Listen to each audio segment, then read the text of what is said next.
Hey guys, Colbert here, back with another Raid Shadow Legends video. Guys, today we'll be going over the clan shop and I'll give you my ranking. We'll actually rank every single one of the clan shop rewards together. There's a lot of rewards within the clan shop and those unlock as your clan levels up, so they won't be available for you guys out there right from the start. When you start playing, you have to be in an advanced clan to actually have access to every single one of these rewards all the way up to the end, where the core hammers are. And of course these rewards rotate, so what you see now will not always be the same every week when the refresh happens. So the refresh happens every 7 days, every Tuesday for me. It might be different for you depending on where you live, but that's how it works. Okay, you get the clan shop coins and then you use those to buy these things that you see right here on the screen. It's pretty standard, right? The way that you get the clan shop coins is from CVC, so clan v clan, depending on how good your clan is, what tier your clan is, and how good they perform each time a CVC is up, you'll get more clan shop coins. You get them also from the clan quests here that you see, the basic, expert, and elite quests. Every single one of these quests gives you a different amount of clan shop coins. Of course, if you do more of the elite ones, you'll get more, but most of the clans out there actually go with the fact that everybody needs to pick up one elite, one expert, and one basic, so that everybody gets an average of the same clan shop coins. And then they do that for the first or 1 or 2 days, and then when that is done and the quests are still up there, then they allow members to come back and pick up the higher value quest. And finally, if I'm not mistaken, the final part of where you can get the most amount of clan shop coins will be through the clan boss, specifically the Hydra clan boss, not the classic clan boss. And that's basically from each chest that you do the Hydra for. Ideally, you'll be getting 3 chests from the Hydra, but of course, it's not easy content. So I cannot expect everyone out there to get 2 of the Nightmare, 2 of the Brutal, and 2 of the Hard chests. Even though they give amazing rewards, they're extremely difficult to do that specific thing. Most people out there will be doing normal, and then maybe some will be doing normal, hard, and brutal. If they are in a good enough clan, and if they are at that point, they can maybe even push to Nightmare. And of course, that's where the most amount of clan shop coin rewards are, right? That's it for the introduction. You can see the full list of items offered by the clan shop at any time here if you click, and you see that the rotation of the items is there, but it's not standard. So the items rotate, but they don't rotate at 1 week after another. They can be for 2 weeks straight the same item. It really depends on the RNG. I'm guessing it's like 50% chance for it to change. And if that's how it works, then I guess it's that's how it was coded. Anyway, on slot number 1, we've got the silver. The silver actually rotates in itself, so the value that you see there, it's not always 400,000. Sometimes it changes, sometimes it's higher, sometimes it's lower. Then we look at, of course, the skin for Arbiter, which I've just finished unlocking. Once you finish that, it enables for the 4 to 5 star accessories to be able to be purchased. I highly recommend for new players up there to not go for the Arbiter skin, but we'll go over the rankings in a little bit. And then we got other stuff like the fragments for Yannicka and the fragments for your Carl. They go with the same way that the skin goes. You have to get those first until the other part is unlocked. Then we have some charms for crafting, then books, and of course a new Killstroke set and the 6-star legendary Chaos Ores. Then we go to the voids, some chickens, and of course the 6-star guaranteed Killstroke artifacts or the core hammers. All right, let's get this started. So if you see this page right here, this is a tier list maker, which I've put all the images that I've just mentioned. I didn't put all the charms there.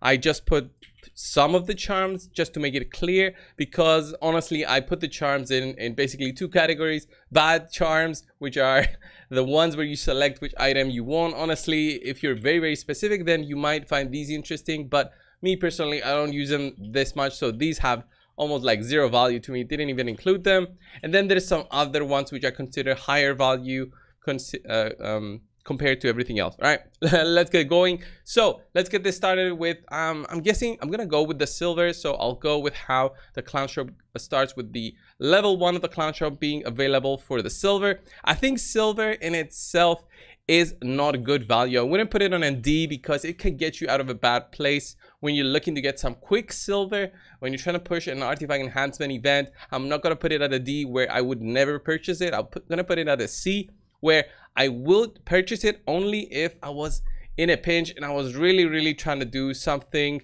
with that specific amount of silver that I was trying to get. Next up, we've got the 3-star chicken and the energy. So the reason that I put silver so low is because of the energy that is available through the clan shop. And the good thing is that the energy is offered at a very good value of 100 energy for 100 clan shop coins, which is very little, by the way. So this energy is actually very easily accessible every week. That's 1,000 energy that you get, which is insane in terms of just keeping that energy available and having it for future fusions and using that to your own advantage to finish the fusions without actually spending money. So I think actually the energy doesn't even go to the A tier. It actually goes to the S tier as an always purchase for me personally. I try to always buy it. And even when I was doing like a free-to-play series, I had it as a priority over anything else because of how good that energy was for a free-to-play account. And even right now when I'm not spending, that energy will be huge eventually when we have a CVC and I want to get some quick points. I will use that energy to farm and get some easy points. And then we also have the 3-star chicken right here, which I value at 0. I find that the chickens overall, let's just put them, all of them here, have 0 value.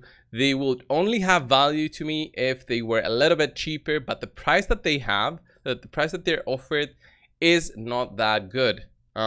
It's quite high. I can't remember exactly the price for the 5-star as an example, but I expect it to be like 1,000 right there. So 1,000 for a 5-star chicken, you might consider that a good price. Actually, 1,000 clan shop coins is 1,000 energy right here. You might want to have that in mind because 1,000 energy will also give you potentially rewards such as experience to your champions, to all of your champions. It will give you loot. It will give you more silver than just straight up buying the 5-star chicken. That's why I consider it as a never buy, never purchase in my rankings right there. I think these are some of the worst kind of rewards. Then we go to the let's go to the skin.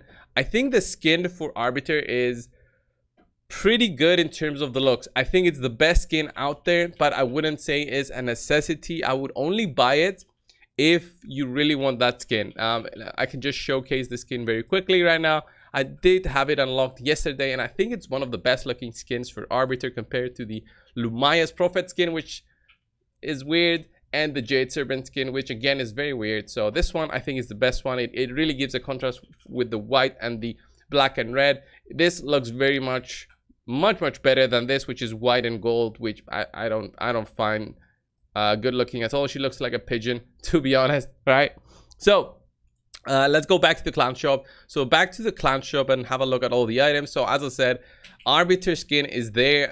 It's not a necessity, but if you do have the extra clan shop coins and you have an overabundance of them because you do all of the things that I mentioned at the start of the video, like the quest, the CVC participation, and of course Hydra, where you down the Hydra every week, then you will have a lot of clan shop coins like I have. Like I've got a 7,000, and these do not drop.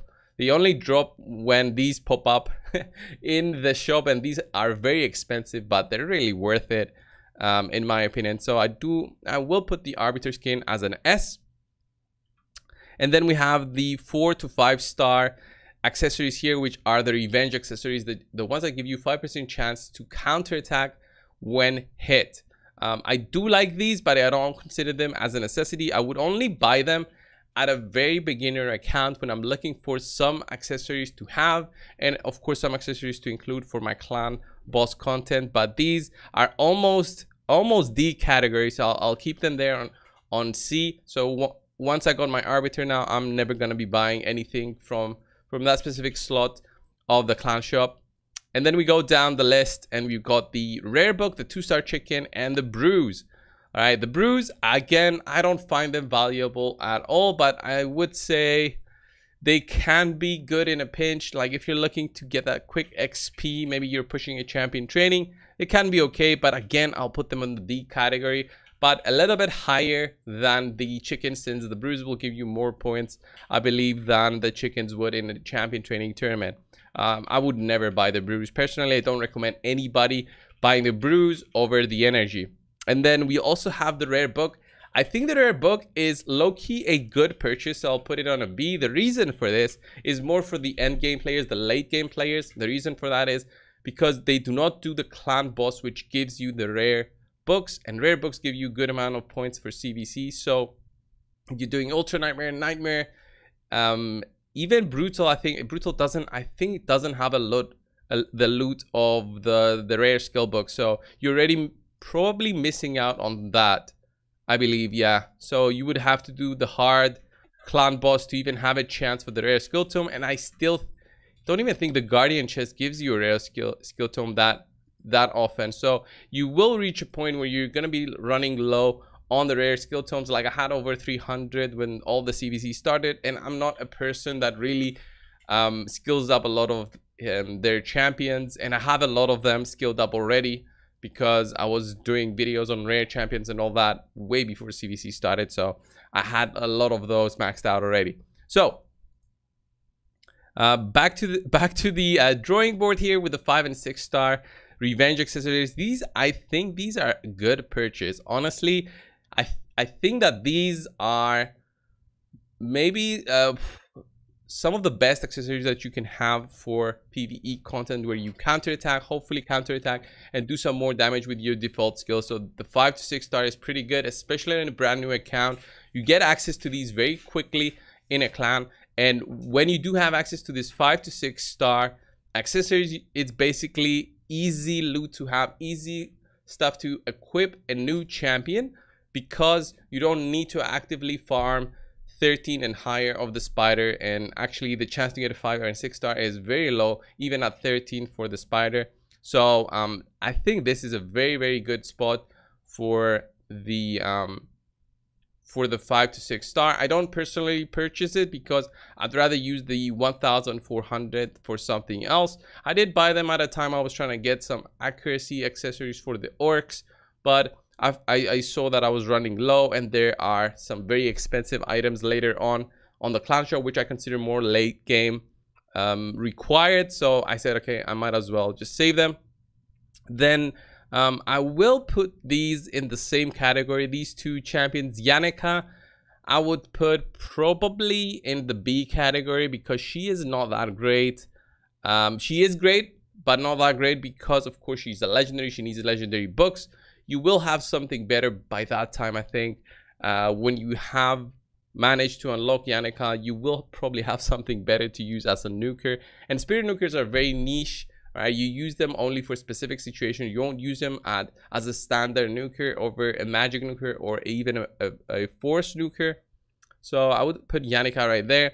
And Yakarl, I would put here on the same slot, but a little bit higher. He's not a must-have, or definitely not an A tier, but I do think he will have some uses, and I will try him out once we get the next CVC and actually summon him, because that's 40,000 points, by the way. So I'll actually test him out and actually give maybe my honest opinion after the fact, after I play around with Yakarl. And then we also have at the same spot where Yakarl is, we've got the superior potions and the 4-star glyphs. So 4-star glyphs are not that bad. It's 4 speed on a speed one if you can get it, but because these are RNG, so these are dependent on luck, I don't like these, and they're almost on a D category for me. But again, I would only buy them if I was feeling like I needed some glyphs. I needed to complete maybe the Romantu missions, and some of the Romantu missions I think need 4-star glyphs. So I would put them in the C tier personally. And then we've got the superior potions, which again, for their price, they're only okay if you're really in a pinch, but again, not so much better than the chickens and the brews. I put them somewhere there. Then we go to the charms, which I mentioned that the charms, I think some of these are bad quality and some of these are good. Let's put the speed charms up with the accuracy charms on the S category. You should always buy them when you see them. These can be expensive, but these are so rare to get and so oftenly required that you will be running out of these constantly, almost all the time, so always buy them. That's what I recommend.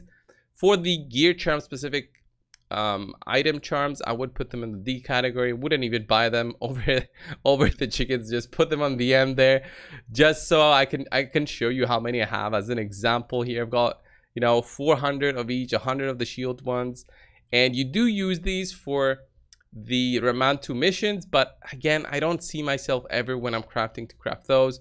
I don't see myself needing a specific item just yet for each set. I just need good pieces of the set regardless of where they are, and if I get them, then I'm happy. So I never really put them in there to specifically target one piece. Maybe that's my mistake, and I'm happy to admit it. But yeah, let's keep on going. As I said, the remaining of these I don't consider, I put them in the same spot as these. Let's say the critical rate, critical damage ones. It's all on how much you use them. Honestly, if I could put them, and I would say maybe that the accuracy one is in the same category as all the others. The speed one is on the top for sure. Then I would put the accuracy one and all the others on the A category, as ones that you need to buy depending on your needs, on your account needs, and how many charms you need of that specific stat. And that's really going to depend on how you want to guide your account to specific content. Then we got to slot 9. By the way, all these unlock as you level up the clan levels up, and you see all the different benefits here. So on level 17 we unlock the 12 number of clan shop slots. So you unlock these as you go and move forward. So at clan level 5 is where you unlock 6 slots, and you have access to, let's say, the first 6 slots right here. Anyway, let's continue to the slot 9, where the epic book, legendary book, 5 and 6 star kill stroke, and the legendary chaos ore. The epic book I put here in the C category, again depending on if you need it or not. This is not really a good purchase because of the cost that it has. Same thing with the legendary book, because the legendary book, as you see here, is 3,000 clan shop coins, which is insane. These are more than a person can actually get in maybe the period of 3 weeks. This is not good. I would rather buy 3,000 energy and use that to better my clan boss team, and then with that clan boss team, hopefully, if I get lucky, get a couple of these every month from just doing nightmare or ultra nightmare difficulty. So have that in mind before you buy these. The same thing with the epic books. The kill stroke set, because you get the 5-star ones, I would put in the B category. I don't like these specifically because you can potentially get 5 stars, and me personally, I don't use 5 stars at all.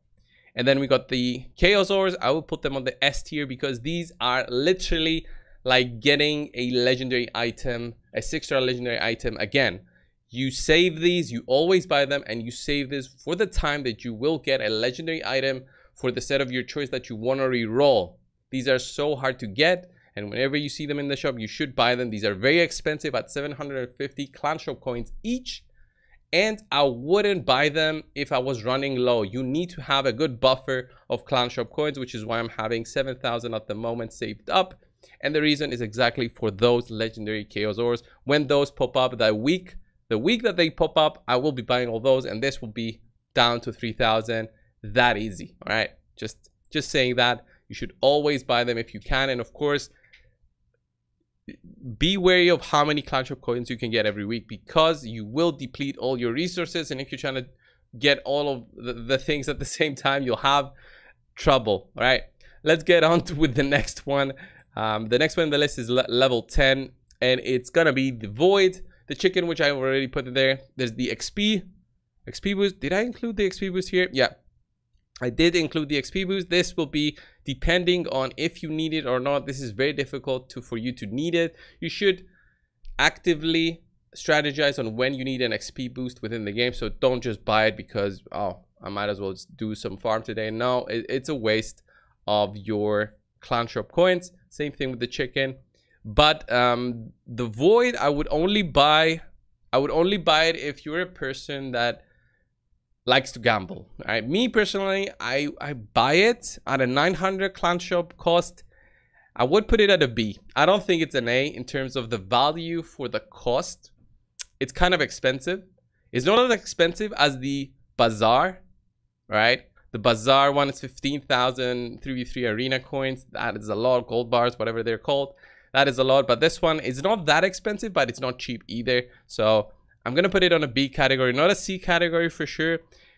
I would put it on an A only for the gamblers. And sometimes I buy it, sometimes I don't. It's when I want to gamble, honestly. So it's a B. It's almost an A. It's a B, all right? And then we've got the rank charms, which I put right there on the top, S tier. Of very obvious reason, you want to be buying them all the time. You saw that I bought them. You get, I think you get 10 of these, and you buy them 5 times. You get 50. That's 50 more chances when you craft to get a higher ranked item. So instead of a 5-star, get a 6-star. That is huge. That is the only way that you can alter the odds, get the RNG working for you. So always buy it. I think it's pretty clear on why it needs to be on the top. The price for it is very low, and again, it also depends on how many clan shop coins you get per day. And then we get the 5-star glyphs. The 5-star glyphs are a little bit higher than the 4-star ones, so I'll put them right here, maybe after the kill stroke. Maybe if I put them like this, maybe after the kill stroke. Yeah, like which ones I would prioritize. I would probably prioritize them like this. This is the way that I would prioritize these over anything else at the moment. And then we go to the final 2, guys. The ones that you unlock when your clan reaches level 17. That is very high. Our clan, the clan that I'm in, ET2, has only reached level 17 as a clan the past month, I believe. All right, so that is not a long period, but still it does unlock the core hammers, which I like, but they go to the C tier. The reason for this is because of how much out of meta the Swift parry set have fallen, in my opinion, and how I see them. They're not as valuable as they were a year ago before the stone skin set. That's the truth. Again, if you think otherwise, leave it in the comments. I'd like to see a healthy discussion over there with the people who like to watch my videos. And then finally, we got the kill stroke set, which, if you guys didn't know what the kill stroke set is, it's a 20% critical damage and I believe a 5% speed boost. Yeah, so the kill stroke set is indeed 20% crit damage and 5% speed. I think it's just a better version of the crit damage set, which you get from the Fire Knight. If you can actually buy the 6-star ones, I think this is a solid purchase. The price is not that expensive, if I remember correctly, so I would buy them personally, and it only allows you to buy, I think, 5, which is very low amount. And if it's higher than that, even if it's 10, I would still buy them all because you know, more crit damage is nice, and well, you kind of need it if you're unlucky in getting the 6-star crit damage gear, and it can actually be even rare, which is usually just straight up sold. So I would put this on the top, but on the lower priority compared to anything else. Always just be thankful, critical about when you see these tier lists. This is my personal tiers, but I think it's a pretty solid tier list in terms of the clan shop. Always open to discussion. Thank you guys so much if you watched all the way to the end, and I'll see you in the next one. See ya.